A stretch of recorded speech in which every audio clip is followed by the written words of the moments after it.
Arrataa kokoflee sinjaalata jettu aduu biyya kalee jaalalli kee sobaa duraan naaf hin galle sobaan na jaalatta ammumaanii bargee beenuu wal barree.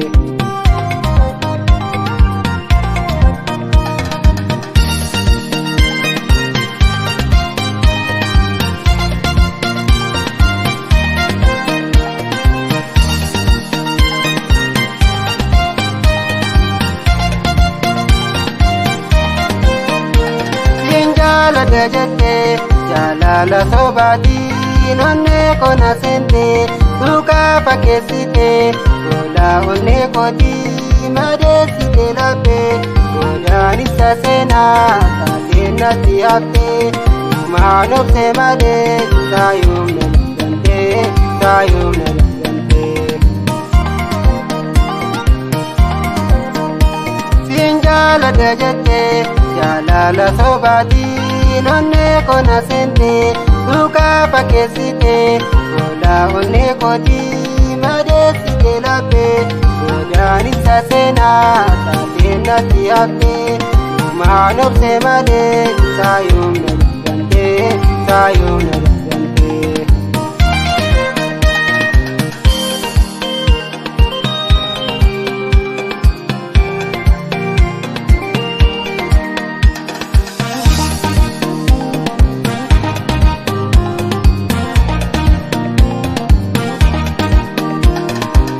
Sa'i durii arrataa kokoflee sinjaalata jettu aduu biyya kalee jaalalli kee sobaa duraan naaf hin galle sobaan na jaalatta ammumaanii bargee beenuu wal barree.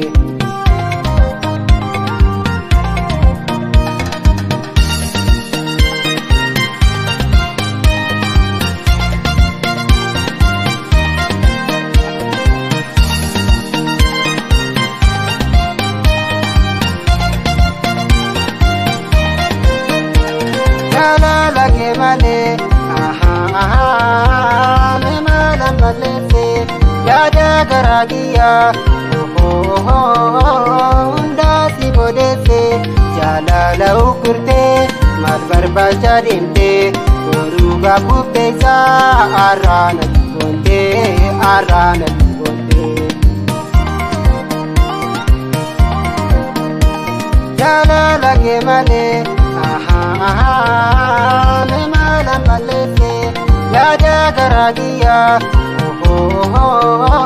hundaa si bodeesse jaalala ukurtee maal barbaacha deemtee boruu gaafufteessaa arraana goontee arraana goontee.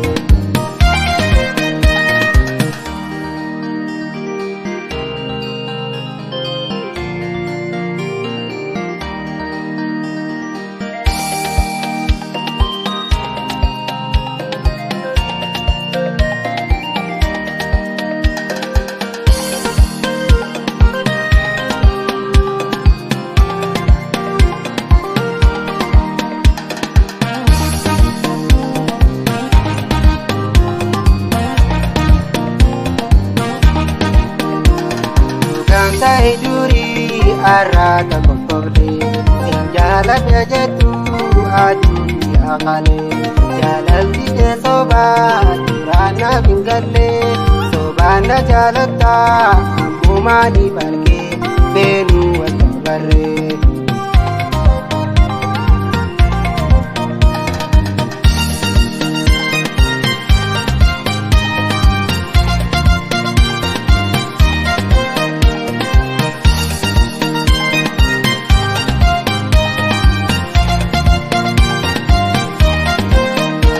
Jaalalli kiyyaa kee ergaa jibbaa taa'ee ansi dhiisee deemee garaan kona naa'ee nagaatti jaalallee hireen dhibbaan taatu akka hojii keetii rabbiin si faalaatu rabbiin si faalaatu akka garaa keetii rabbiin si faalaatu rabbiin si faalaatu rabbiin si faalaatu. Sinjala dejete jalala sobati nonne kona sente duka pakesite ola onne koti madesi kelape odani sasena tatena tiate manop se male sayum nalgante sayum nalgante